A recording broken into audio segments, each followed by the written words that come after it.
말씀 봉독하겠습니다. 내게 말하라. 율법 아래에 있고자 하는 자들아, 율법을 듣지 못하였느냐? 기록된 바 아브라함에게 두 아들이 있으니 하나는 여종에게서 하나는 자유 있는 여자에게서 낳다 하였으며, 여종에게서는 육체를 따라 낳고 자유 있는 여자에게서는 약속으로 말미암았느니라. 이것은 비유니 이 여자들은 두 언약이라.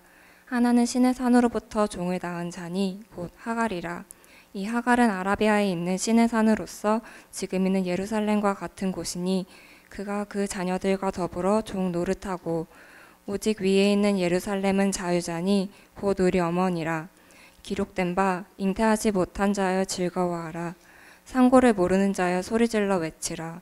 이는 홀로 사는 자의 자녀가 남편 있는 자의 자녀보다 많음이라 하였으니, 형제들아 너희는 이삭과 같이 약속의 자녀라. 그러나 그때 육체를 따라 난 자가 성령을 따라 난 자를 박해한 것 같이 이제도 그러하도다. 그러나 성경이 무엇을 말하느냐? 여종과 그 아들을 내쫓으라. 여종이 아들이 자유 있는 여자의 아들과 더불어 유업을 얻지 못하리라 하였느니라. 그런즉 형제들아, 우리는 여종의 자녀가 아니요 자유 있는 여자의 자녀니라. 그리스도께서 우리를 자유롭게 하려고 자유를 주셨으니 그러므로 굳건하게 서서 다시는 종의 멍에를 매지 말라. 아멘. 샬롬. 네, 시험 끝난 사람들도 있고 지금 진행되는 상황인 사람들도 있는 걸로 들었습니다. 항상 저는 그렇게 생각을 합니다. 뿌리만큼 거둔다. 근데 실질적으로 뿌리만큼 거두는 게요, 세상에서는 일어나지가 않아요. 그래서 늘 주님께 기도할 때, 주님 제가 뿌린 만큼 바로 그만큼 온전히 거둘 수 있게 하여 주시옵소서라고 하는 게 굉장히 좋은 기독교인의 저는 기도라고 생각을 합니다. 오늘 말씀은요, 지난주에 계속적으로 제가 전도서 하나 또 거기랑 또 비교될 수 있는 그런 말씀 하나 골라가지고 계속적으로 하고 있습니다. 지난번에는 전도서에서 특별히 어떤 부분을 봤었냐면 역사의 의미가 있는가라고 하는 것. 세상에서 보면은 참 많은 철학들이 역사, 그 중에서도 이 고통이라고 하는 것이 더해진 그 역사 속에 그것의 의미를 찾으려고 했지만 거기서는 답이 없는 거예요. 결국은 두 개가 핵심적인 것이었어. 성경에서는 바로 뭐냐면은 역사에는 심판자가 있다. 궁극적으로 거기에는 불의가 의로 분명하게 정죄되고 그 다음에 판단되는 그런 순간이 온다라고 하는 거고, 어떻게 보면 오늘 이제 초점을 맞추고자 하는 더 중요한 것 한 가지가 있습니다. 바로 뭐냐면 역사는 그냥 흘러가지 않는다. 역사는 하나님은 어떤 분이냐면 바로 사랑이신 하나님께서 지혜를 가지고 그 두 개, 사랑과 지혜로서 역사를 끌고 가고 계신다. 오늘은 한 걸음을 더 들어가 봅니다. 뭐냐면은 그 역사를 끌고 가시는 것이 단순한 거대한, 경제학으로 말하면 이 거시경제라는 말이 있죠. 매크로한, 그런 매크로스코픽한 그런 면만이 아니고 하나님께서는 굉장히 마이크로스코픽하게 미세하게 역사를 끌고 가고 계신다. 뭐냐면 우리들의 삶에 있어서도 마찬가지라고 하는 겁니다. 사실은 갈라디아서 오늘 읽은 부분은 어떻게 보면은 맨 처음에 딱 읽었을 때 이게 무슨 말이야 라고 하는 느끼는 부분이에요. 이게 도대체 뭔 말을 사도 바울이 하려고 이렇게 하느냐. 그런데 여러분들이 그 원래 두 여인과 연결된 하갈이라고 하는 여인하고 사라라고 하는 두 여인과 연결해서 하나님께서 어떻게 간섭하셨고 그들을 인도하셨고 그들의 섬세한 역사가 그걸로 끝나는 것이 아니고 우리랑 연결된 비유로 거대한 역사 속에 그 두 사람의 케이스를 활용해 가지고 우리한테 굉장히 중요한 원리를 가르쳐주고 계세요.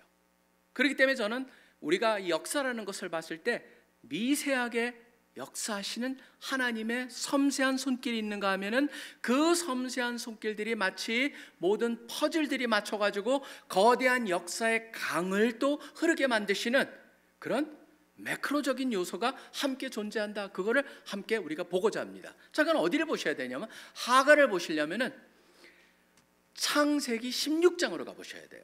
창세기 16장은 사실 여기에 보면 여러분들이 그 당시의 배경을 굉장히 알아야지만 이것을 갖다 이해할 수가 있습니다. 특별히 자매들은 굉장히 기분 나쁠 수 있는 그런 구절들이 많이 나옵니다. 성경이 그렇다는 게 아니고 그 당시 문화가 그랬다는 거예요. 여러분들이 그 문화를 가지고 잘 보실 필요가 있습니다. 자, 16장 1절을 한번 보시면 이렇게 시작을 합니다. 아브람 아래 사레는 돼 있는데, 여러분 보면 아브람 사레 이거 좀 개의치 않으셨으면 좋겠어요. 왜냐하면 17장 가면 이름이 다 바뀌어요. 아브람이 아브라함으로, 사레가 사라로. 뭐냐면 그냥 조그만 아버지였는데 거대한 민족의 아버지, 조그만 엄마였는데 거대한 자녀들의 어머니, 그런 의미로 살짝 더해지기 때문에 그냥 그건 약간 무시하고 보는 게 중요합니다. 여기서 보면 이 말이 나옵니다. 사라는 출산하지 못하였다. 이건 뭐냐면요, 그 당시의 문화로 봤을 때 한마디로 말하면 이겁니다. 여자의 가치가 없었다는 겁니다. 여자로서 역할을 못했다. 그 당시에 여자의 가장 중요한 역할은 바로 뭐였습니까? 가족을 갖다가 대를 잇는 거였어요. 우리도 과거엔 그랬었습니다. 남자는 뭡니까? 부양을 해야 되고 지켜줘야 되는 것이 남자를 향한 그 당시의 사람들의 기대였다면 여자도 마찬가지였습니다. 근데 여러분들이 이 배경이 있죠. 출산하지 못해요. 근데 그 다음에 애굽 한 여종이 있으니 그한테, 그러니까 사라한테 한 여종이 있으니 애굽 사람이요 이름은 하갈이라라고 되어 있습니다. 지금 여러분들이 창세기를 읽어오시다 보면은 최소한 하나님께서 아브라함한테 2번을 약속하세요. 뭐냐면 13장 같은 경우에도 12장 같은 경우에도 뭐냐면 너를 통해서 거대한 민족을 이끌겠고 너를 통해서 너의 자손들을 통해서 은혜를 받을 것이다, 축복을 받을 것이다 하는 약속을 합니다. 그리고 15장 바로 전장에서는요 이렇게 얘기합니다. 그래서 자기가 늙었기 때문에 내 종을 통해 가지고 입양을 해서 돼야 되나 보다 그래가지고 하려고 그랬더니 하나님께서 뭐라고 말씀하시냐면 아니다, 네 몸에서 날짜가 네 상속자가 된다라고 얘기를 하십니다. 그게 15장 4절에 나와요. 최소한 2번을 얘기했습니다. 여러분, 그런 가운데서 아브라함이 누구한테 그 얘기를 했을까요? 전 최소한 사라한테는 그 얘기를 했을 것 같아요. 우리가 애는 없어. 그런데 하나님께서 약속을 하셨어. 우리 자녀들을 통해서 복을 주신대. 그것도 내 몸에서 날 아이래. 내가 늙었지만 그 일이 가능하대. 2사람한테만 얘기했을까 하면 다른 사람한테 얘기 안 했을 것 같아요. 왜냐하면 정신 나갔다 그럴 거 아니에요.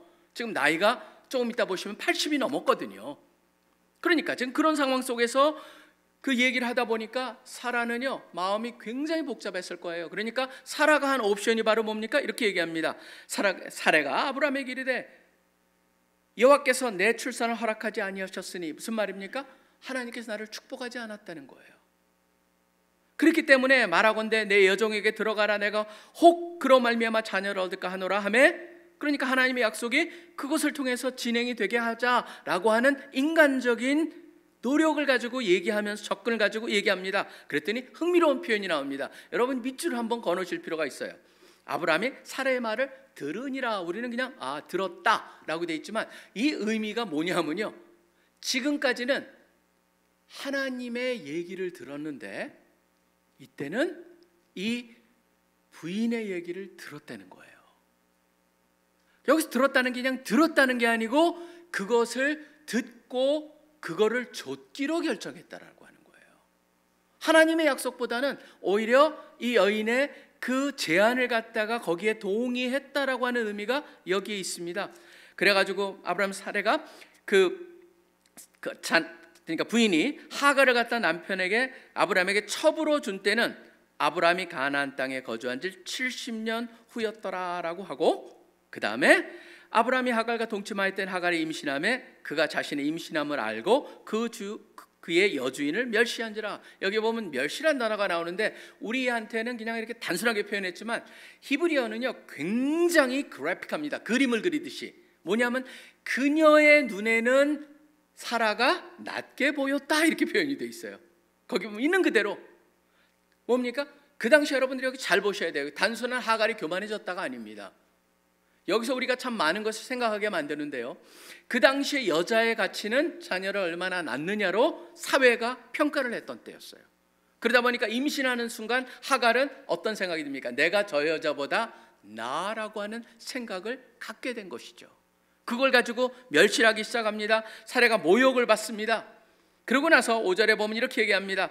당신이 받아야 옳다. 왜냐하면 아브라함을 향해서 얘기합니다. 당신이 받아야지 왜 내가 받냐. 그러면서 나는 나의 여종을 당신의 품에 주었는데 이런 일이 일어나지 않냐라고 얘기합니다. 그러니까 아브라함이 여기서 보면은 참 아브라함이 약한 모습을 보여줍니다.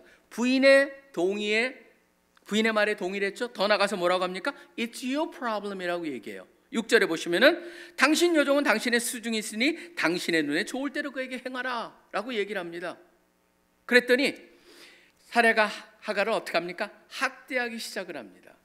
학대하기 시작을 하니까 지금 하갈이 사례 앞에서 도망을 합니다. 흥미로운 것은 그 다음에 나타납니다. 7절부터 보시면은 여호와의 사자라는 표현이 나옵니다. 여러분 보시면 여호와의 사자가 그냥 단순한 천사라고 보면 굉장히 곤란합니다. 왜냐하면 조금 있다가 하갈의 표현에도 나오고 나중에 사라의 표현에도 나오고 나중에 출애굽에 가보면은 모세 표현에도 나오는데 바로 가장 정확한 건 긴 얘기를 제가 짧게 말한다면은 구약에 나타나신 예수 그리스도예요. 천사의 모습으로 천사 형태로 나타나지만 모든 천사는요 경배를 거부합니다. 근데 여기에 나오는 여호와의 사자라고 하는 여호와의 사자란 이름으로 되어 있는 이 천사는 천사라 표현이 되어 있지만 예배를 허락을 해요. 그건 뭐냐면 특별하신 분이라는 거예요. 그러니까 여러분들이 하나님을 보시면은 사람들이 죽지만 하나님께서 어떤 모습으로 나타날 때 그러니까 구약에서 예수 그리스도랑 가장 가까운 분을 찾는다면 바로 여호와의 사자라고 하는 표현을 볼 수가 있다라고 여러분들이 기억하시면 됩니다. 나중에도 제가 여러 번 말씀을 드리겠습니다. 여호와의 사자가 그 하갈을 만납니다. 그러고 나서 묻습니다. 사례 여종 하갈아 네가 어디서 왔으며 어디로 가느냐? 그랬더니 내 여주인 사례를 피하여 도망가나이다. 그랬더니 여호와 사자가 그에게 이르되 네 주인에게 돌아가서 그 수하에 복종하라. 돌아가라. 그 길이 네가 살 길이다. 그랬더니 여호와의 사자가 또 그에게 이르되 내가 네 씨를 크게 번성하여 그 수가 많아 셀 수 없게 하리라. 뭐냐면 너의 자녀를 통해서도 축복을 하리라라고 하는 얘기를 해요. 근데 그 축복은요 단순한 번식의 축복이에요. 여러분들이 좀 이따 보시면 알 수가 있습니다. 11절에 보시면은 여호와의 사자가 또 그에게 이르시되 내가 임신하여 아들을 낳으리니 그 이름을 이스마엘이라 하리라. 이스마엘은 하나님께서 들었다라고 하는 의미입니다. 뭐를 들으셨냐 하면은 기도를 들었다가 아니에요. 여러분 이것도 잘 보셔야 됩니다. 여호와께서 네 고통을 들으셨다라고 되어 있습니다. 여러분 보시면 영어에서도 번역이 어떻게 되냐면 너의 outcry 그걸 갖다가 heard 했다라고 해요. heard of라는 표현을 쓰지 않습니다. heard of는 뭡니까? I hear of it. 그건 뭐예요? 다른 사람이 나한테 말해줘서 알았다는 거예요. 여기서는 뭐냐면 I heard it. 내가 직접 들었다는 거예요. 그러니까 여기서 하나님의 특성 하나를 보여주십니다. 뭡니까? 섬세하게 역사하신 하나님. 그거는요 이 하갈의 고통의 부르짖음도 들으셨다는 거예요. 우리의 마음속의 신음소리도 들으시는 하나님이라는 것을 마이크로스코픽하게 굉장히 미세하게 보여줘요. 그러고 나서 약속합니다. 그 내 고통을 들으셨음이라 그러고 축복을 하는데 네가 아들을 낳았는데 그가 사람 중에 들나귀 같이 되리니라고 되어 있습니다. 여러분 보시면요 여기에 나오는 표현은 뭐 들나귀 같이 그의 손이 모든 사람을 치겠고 모든 사람의 손을 그를 칠 것이며 그가 모든 형제와 대항하여 살리라. 뭡니까? 트러블 메이커예요. 어떻게 보면요 어디나 싸움을 해요.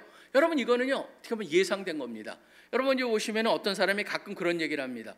거기 성경에 보면 하나님께서 일부 다처제를 허락하셨잖아. 여러분 허락하셨다는 것이 하나도 없어요. 성경의 일부 다처제가 케이스가 나와요. 근데 그때마다 뭡니까? 다 불행해요. 예외가 하나도 없어요. 여기서도 뭡니까? 첩에서 나온 아들은 나중에 이사가고 14살 차이가 나는데 벌써 거기에도 항상 뭡니까? 열등의식. 그게 있을 수밖에 없는 걸 그려주고 있어요. 그러다 보니까 우리가 지금은 프로이드가 필요가 없어요. 여기는요 이런 애들한테는. 지금 그런 상황에서 이 아이는 삐뚤어질 수밖에 없어요. 그 얘기를 실질적으로 하고 있어요. 근데 흥미로운 것은 바로 13절입니다. 하갈이 자기에게 이르신 여호와의 이름을 뭐라고 하냐면 나를 살피시는 하나님이라 하였으니 이는 내가 어떻게 여기서 나를 살피시는 하나님을 배웠는고. 지금 누구예요? 그 천사를 갖다 뭐라고 불렀습니까? 주의 여호와의 사자를 하나님이라고 말하고 있잖아요. 지금 이건 무슨 말이냐면 나를 보고 계시는 하나님을 내가 보았다라고 얘기를 하는 거예요. 하나님이 그의 하갈 앞에 나타나셔서 하갈로 하여금 약속을 하시면서 하니까 하갈이 용기를 얻어서 사라한테로 돌아갑니다. 그러고 나서 아들을 낳았으니 이스마엘을 낳았다. 그리고 16절에 보면 드디어 아브라함이 이 이스마엘을 낳았을 때가 86세라고 하는 그 얘기가 나옵니다.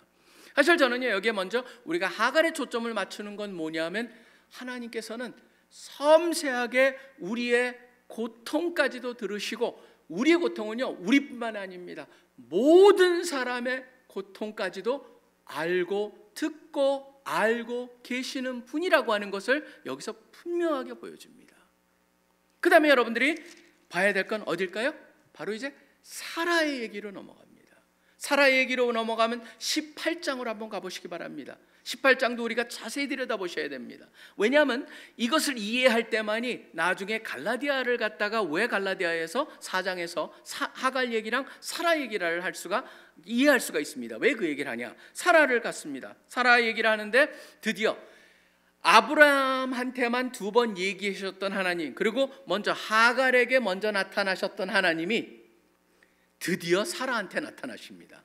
사라한테 나타나는데 여기서도 굉장히 하나님께서 얼마나 섬세하신 분인가를 보여줍니다. 하나님의 특징적인 상황을 보여주는데요, 전 그렇기 때문에 미세한 이 하나님의 역사를 여러분들이 여러분의 것으로 이해하고 믿으며 기대하며 살아가는 것이 우리 기독교인의 믿는 사람들의 삶의 방법이라고 생각을 하는 거예요. 지금 보면은 그 태도를 알 수가 있습니다. 먼저 여호와께서 마물의 상수리 나무들이 있는 곳에서 아브라함에 나타나십니다. 굉장히 더운 날이었습니다. 대낮이었습니다. 근데 아브라함이 멀리서 보니까 그 나무 밑에 있는 거에 사람들이 3사람이 있어요. 그러니까 막 달려갑니다. 그러고 나서 2절에 보면 몸을 땅에 굽혀서 이르되 내 주여, 내가 주께 은혜를 입었사오며 원하건대 종을 떠나 지나지 마옵소서. 이걸 잘못 이해하면은 이게 뭔가 모양이 특별한 사람들이었나 보다, 그렇게 생각하면 곤란해요. 여러분, 이거가요 바로 그 유목민들의 하나 특징이에요. 저도 이스라엘을 가잖아요. 여러분들이 보시면은 유목민들이 있어요. 지금도 사는데 어디나 마찬가지입니다. 공통적인 중동 지역의 유목민들은요, 외부 사람들이 오면 거의 만나질 않기 때문에 만나면은요 너무너무 친절하게 잘해줍니다. 지금 여기서도 보면은 지금 아브라함이 뭐를 인정하는 거냐면은 진짜 귀한 분들이 왔다. 귀한 분들 앞에 가서 영접하며 몸을 굽히고 그 다음에 떠나지 마시옵시고 거기 계십시오. 나무 아래 계십시오. 내가 발 씻을 물을 갖다 놓겠습니다. 그 다음에 사라한테 얘기하면서 밀가루로 반죽을 해가지고 빵을 만들어라 얘기하고, 심지어 어디까지냐면 송아지를 잡아라. 그게 바로 7절까지 나와요. 송아지를 잡아라라고 해가지고 주니 그가 급히 요리한지라 아브라함이 거기다가 이제 요구르트죠, 치즈 같은 거, 엉킨 젖과 우유와 하인이 요리한 송아지를 가져다가 그들 앞에 차려놓고 나무 아래 모셔서서 섬에 그들이 먹으니라. 그래서 먹습니다. 그 다음부터 시작을 합니다. 그들이 아브라함에게 이르되 네 안에 사라가 어디 있느냐? 그랬더니 아브라함이 얘기합니다. 장막 안에 있습니다. 그러니까 우리로 하면은 지금 집 안에 있어요, 그런 것이죠. 그러니까 그가 이르시되라고 했는데 여기 그가 조금 있으면 주님이라고 바뀝니다. 이름이 그가, 그러니까 천사 중에 거기 3사람 중에 하나인 이가 내년 이맘때 내가 반드시 네게로 돌아오르니 네 안에 사라에게 아들이 있으리라 하시니 사라가 그 뒤 장막 문에서 그걸 듣더라. 그러니까 들었더니 뭐라고 합니까? 아브라함과 사라는 나이가 많이 늙었고, 지금 언제냐면 이게 여러분 보시면 아까 86세였잖아요. 지금 99세예요. 여기가요, 아브라함이. 그러니까 그 늙었고 사라에게는 여성의 생리가 끊어지니라. 그러니까 임신할 수 있는 생물학적으로 불가능한 상태인데 그때 사라가 속으로 웃습니다. 웃고 이르되 내가 노쇠하였고 내 주인도 늙었으나 내가 무슨 즐거움이 있으리요. 여기서 즐거움이라는 건 단순히 아이를 얻는다는 즐거움이 아니에요. 사실은요, 그건 뭐냐면 어떻게 이 늙은 사람들이 다시 육체적인 관계를 시작하겠느냐라고 하는 것까지도 얘기하고 있는 거예요. 그러니까 사라의 여기서 웃음은 무엇을 의미하고 있습니까? 소망 없음의 웃음이에요. 그러니까 여러분 보시면 사람이 그 웃음이라고 하는 게 2종류가 있잖아요. 늘 보면 말도 안 돼 라고 하는 기가 찬 웃음, 그런 웃음을 갖다가 사라는 웃고 있는 것이죠. 속 안으로 조용히. 근데 그것도 하나님이 여기서 다 알고 계세요. 지금 그 다음에 보면 사라가 속으로 웃고 이래 내가 그렇게 즐거움이 있으리요 그랬더니 그 다음에 13절에 뭡니까? 여호와께서로 이름이 바뀌잖아요. 아까 그 사자였다라고 되어 있는데 여호와께서 아브라함에게 이르시되 사라가 왜 웃으며 이르기를 내가 늙었거늘 어떻게 아들을 낳으려 하느냐?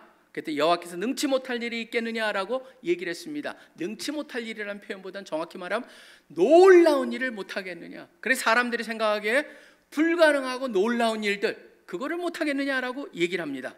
기한이 이를 때 내가 네게로 돌아오니 사라에게 아들이 있으리라.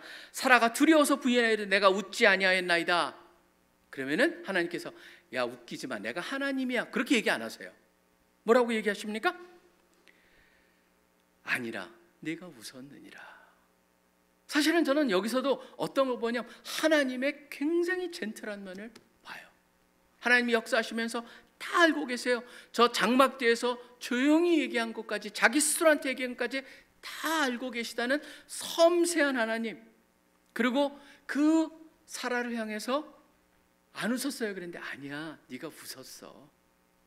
부드럽게 얘기하시는 그 하나님을 여기서 볼 수가 있습니다. 사실 사라의 입장은 아까 우리가 하갈에서도 보았지만 절망이었습니다. 사실은 굉장히 창피한 사건이었어요. 그런데 하나님께서 여기서 보면 중요한 것들 몇 개, 중요한 단어를 줍니다. 하나는 뭐냐면 바로 하나님께 불가능한, 우리한테는 불가능이라고 번역 능하지 못할 일이라고 되어 있지만 저는 wonder한 것, wonderful한 것, 그 다음에 wondrous한 것, 그냥 놀라운 것들을 하나님께서 이룰 능력이 없겠느냐, 그런 것을 기대해라라고 하는 것을 말씀하시고 젠틀하게 그 사라의 믿음 없음과 어떻게 보면은 절망이죠. 여러분, 사라의 마음을 갖다가 상상해 보면요, 사라가 이렇게 반응하는 게 지극히 당연한 것이라고 생각을 합니다. 왜냐하면 아브라함 같은 경우에는 지속적으로 그런 얘기를 했겠죠. 와가지고 하나님께서 이 약속을 나한테 2번이나 해주셔서. 그렇지만 사라는 그걸 들을 때마다 어떻게 돼 있습니까? 나는 아무것도 할 수가 없고 나는 완전히 다 망가진 사람인데, 여기 보면은 그런 거잖아요. 그러니까 완전히 더 이상 여자로서의 역할을 할 수가 없는 상황인데 하나님이 약속하셨다는 것 자체가 자기한테는 막 자기의 가슴을 갖다가 찢는 듯한 그런 상황이었을 수 있어요. 그렇기 때문에 하갈이라는 미스테이크도 할 수 있었지만, 또 하나는 여기서도 하나님의 얘기를 들으면서도 그 뒤에 있는 하나님 변장한 그 하나님의 얘기를 들으면서도 속으로 그 말이 되는 말을 해야지라고 얘기했을 수 있다라고 하는 겁니다. 근데 여러분 보시면 21장으로 넘어가 보시면은 드디어 사라가 이삭을 낳습니다. 이삭을 낳으면서 그 이삭이라는 이름에 담긴 그 의미가 바뀌는 것을 볼 수가 있습니다. 21장에 보면 여호와께서 말씀하신 대로 사라에게 행하셨으므로 사라가 임신하고 하나님이 말씀하신 시기가 되어 노년의 아브라함에게 아들을 낳으니 아브라함이 그에게 태어난 아들고 사라가 자기에게 낳은 아들을 이름하여 이삭이라 하였고, 그 아들 이삭이 난 8일 만에 할례를 행하고 그때 태어날 때가 100세라고 되어 있습니다. 아까랑 14년의 차이가 있는 걸 볼 수가 있죠. 이스마엘과 이삭. 그러고 나서 여기에 보면은 6절에 보면 이게 나옵니다. 사라가 이르되 하나님이 나를 웃게 하시니 듣는 자가 다 나와 함께 웃으리로다. 여기에 웃음이 바뀌었어요. 처음에는 뭐였습니까? 말도 안 되는 웃음이었죠. 기가 찬 웃음이었죠. 여기서는 뭡니까? 기쁨의 웃음으로 바뀐 거예요. 그러면서 또 이르되 사라가 자식을 젖먹이겠다고 누가 아브라함에게 말하였으리요마는 아브라함의 노경에 내가 아들을 낳았도다 하니라. 그러면서 상상을 하게 우리로 만들죠. 하나님께서 주신 그 축복. 이 두 가지 사건은요, 여러분이 다시 이제 갈라디아서로 돌아갑니다. 이 배경을 가지고 다시 한번 이 갈라디아서를 볼 필요가 있습니다. 저는요, 이 갈라디아서에 나와 있는 이 두 개의 사건은 그 개인 하갈이나 사라한테는 다 개인적인 경험이었어요. 근데 우리한테는 뭐로 되어 있냐면은 24절에 보면 이것은 비유니, 이 여인들은 두 개의 언약이라고 되어 있습니다. 제가 그래서 아까 그 두 사람한테는 마이크로스코픽하게 미세적으로 역사하신 하나님을 보여주고 있다면은 그것을 통해서 하나님은 진짜 긍휼이 풍성하신 분이구나, 우리의 조그마한 그 신음소리까지도 다 알고 계시는구나. 그러고 나서 사라를 통해서는 우리로 하여금 놀라운 것, 원더풀하고 원더러스한 그런 진짜 우리가 기대할 수 없는 것까지도 기대하라고 말씀하고 계시는구나. 더 나아가서 젠틀하시구나. 그걸 갖다가 사라를 통해서 보여주는 그런 하나님의 섬세함이 있다면 여기는 뭡니까? 거시적인 거예요. 이 두 사건을 통해 가지고 우리한테 뭘 보여줍니까? 바로 두 가지를 보여줍니다. 하나는 뭐냐면 하갈을 통해서 뭐예요? 인간의 정체성을 분명히 하는, 세상이 말하는, 세상이 중요하다고 여기는 그것을 가지고 살아갔을 때 우리는 거기에는 참 기쁨과 온전함이 없다는 걸 보여주죠.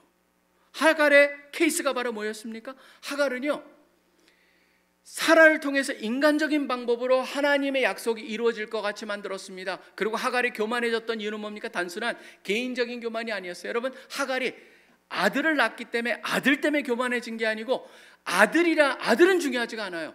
하갈은요, 뭐가 중요합니까? 바로 아들을 낳았다는 그 사실 때문에 자기가 중요해진 거예요. 이 세상에 보면은 이런 유사한 것들이 참 많습니다. 결혼을 하지 않으면은, 자녀를 낳지 않으면은, 그 다음에 무엇을 하지 않으면은 너는 훌륭한 사람이 아니야 라고 하는 것. 학벌이 어디가 되고 뭐가 되고 세상마다요, 다 그런 것들이 세상의 문화 속에서 그런 것이 있어요. 그러다 보니까 요새 젊은이들도 명절 때 집에 잘 안 간다고 그러잖아요. 안 간다고 하는 게 바로 뭐냐면 취직은 어떠냐, 뭐 결혼은 했냐, 맨날 그런 거 가지고 묻는 이유가 뭐예요? 그게 전통적으로 가지고 있던 그 사람에 대한 평가였어요. 그걸 가지고 그걸 한다고 그래가지고 달라집니까? 아니에요. 그건 어떻게 보면은요, 우리의 정체성에서 그리 중요하지 않은 게 있을 수 있는데 어느 정도는 좋은 것이다. 그런데 이것을 가장 중요한 것으로 만들어버리는 세상의 문제점을 하갈을 통해서 보여주죠. 하갈을 통해서 보여주면서 결국은 사도 바울이 왜 하갈의 얘기를 끌고 옵니까? 많은 사람들이 그 당시에 자기가 의로운 행동을 통해서 하나님께 인정을 받고 구원함을 얻을 수 있다는 착각 속에서 살아가는 사람들을 염두에 두면서 하갈의 케이스를 끌어온 것이죠. 사라의 케이스는 완전히 달랐습니다. 사라도 실수는 했지만 사라는 결국은 그 이삭을 낳고 그 이삭을 통해서 하나님께서 예수 그리스도가 오게 한 그 모든 역사에 뭐를 보여주는 거예요? 결국은 구원의 핵심은 하나님으로서 나타난다. 그러면서 왜 이거를 강조하냐면 여기 한번 참 흥미로운 게 있습니다. 27절을 보시기 바랍니다. 이사야서 54장 1절 얘기를 하고 있어요. 그러면서 이렇게 얘기합니다. 잉태하지 못한 자여 즐거워하라. 산고를 모르는 자여 소리질러 외치라. 이는 홀로 사는 자의 자녀가 남편 있는 자의 자녀보다 많음이라. 왜 이 얘기를 갑자기 할까요? 전 이게 참 특별하다고 생각했습니다. 결론적으로 우리한테 남는 영원한 가치 있는 것은 하나님으로부터 온다라는 것을 가르쳐주고 있죠. 사실은 예수님도 마찬가지였습니다. 마가복음 3장에 보면 예수님께서 막 가르치고 계시는데 우리 제자들이 얘기해요. 주여, 그 선생님이요, 선생님의 어머니랑 형제들이 밖에 와 있습니다. 그랬더니 누가 내 어머니며 내 형제냐? 바로 열매를 낳는 너희들과 같은 나랑 함께 나의 제자들이 바로 나의 어머니고 나의 형제들이라고 하는 얘기를 그들을 무시한 게 아니죠. 새로운 세상의 시작이었어요. 새로운 세상의 시작은 바로 뭐냐면 여러분들도 지금 이미 결혼을 안 했지만 자녀들이 있는 사람들이 있죠. 순모임을 통해서.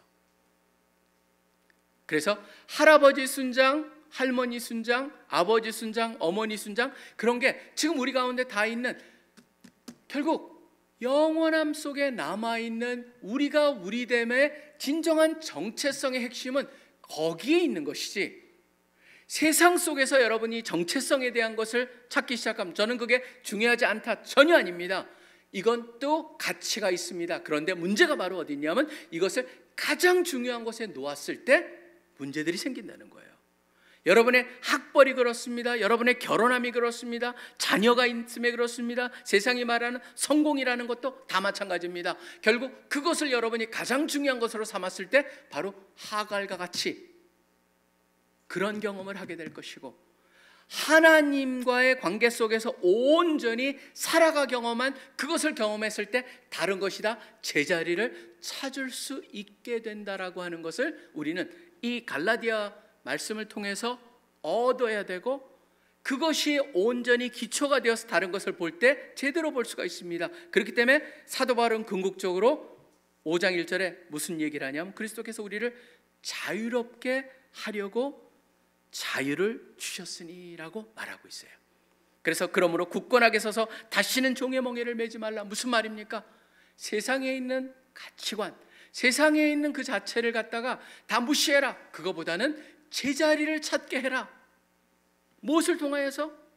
예수 그리스도가 부여해 주신 자유함을 가장 우선에 두고, 그런 자유함 속에서 우리가 정체성이 형성이 됐을 때만이 다른 모든 것이 제자리를 찾아간다고 하는 것이죠.